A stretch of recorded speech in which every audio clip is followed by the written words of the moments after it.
L'histoire va commencer. Vous êtes bien installés?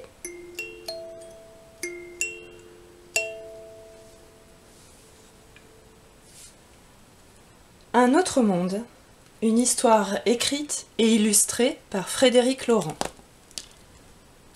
Aux éditions Rêve Bleu. Si on devait retrouver le responsable de la série d'événements qui bouleversa le paisible quotidien de la tribu des Obscuris, on pourrait désigner cet arbre. On pourrait également accuser la foudre qui, un matin d'orage, s'abattit sur l'arbre et y mit feu. On pourrait accuser la branche enflammée qui crut bon de tomber dans le puits abandonné qui se trouvait juste en dessous. On pourrait accuser le destin, le hasard ou le manque de chance. Tout cela n'aurait pas eu grande importance si ce puits-là n'avait pas été justement le royaume des Obscuris.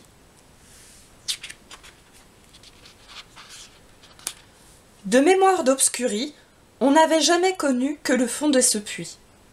Ainsi, l'univers se limitait à ses parois, et foi d'Obscuris, c'était très bien comme ça. La lointaine entrée du puits était la seule source de lumière, autant dire que la tribu n'y voyait quasiment rien. Ils l'appelaient Lune, la craignaient et la vénéraient. La branche enflammée termina sa course tout près de Moy. Comme de coutume dans la tribu, Moy était concentré à ne rien faire. Lorsque les autres l'aperçurent éclairé par le feu, pris de frayeur, ils s'exclamèrent « Qu'est-ce que c'est que ça ?» Il faisait en effet tellement sombre au fond du puits que les Obscuris n'avaient jamais très bien su à quoi il ressemblait. Ils firent ce qu'ils faisaient toujours lors d'un excès de panique, ils lui jetèrent des cailloux. Terrifié, Moy prit ses jambes à son cou et, ne sachant où aller, commença à escalader la paroi du puits.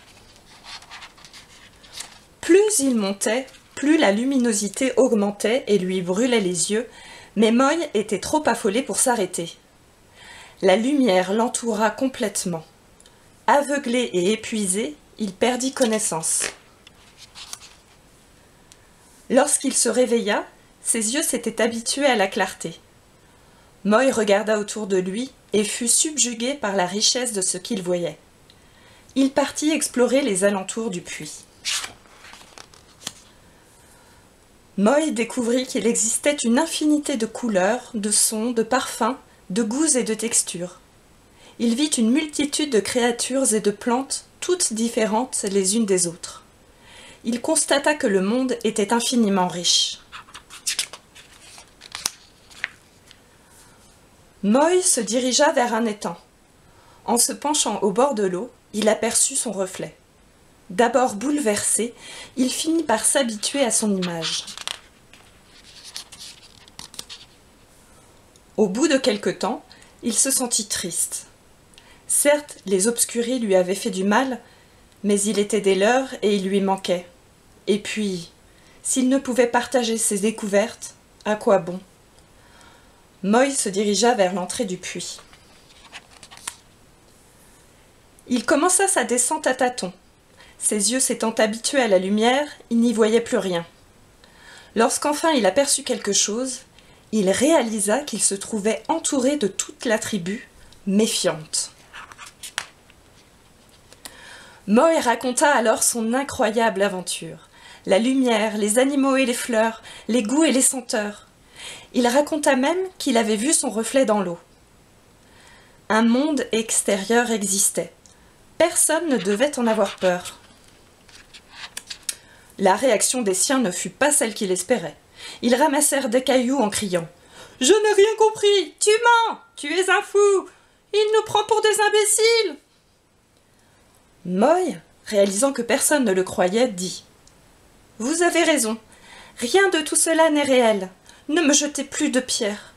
Je vais partir et vous ne me reverrez plus. » Alors qu'il s'éloignait, Moy murmura si bas qu'aucun Obscuris ne put être sûr d'avoir bien entendu. De retour à la surface, il continua à découvrir le monde, émerveillé. Souvent il revenait à l'entrée du puits, s'y penchait longuement, puis y jetait une branche enflammée, une lueur d'espoir. En la regardant tomber, Moy se remémorait sa dernière phrase. « Vous ne me reverrez plus en bas, mais moi, je vous verrai peut-être là-haut. »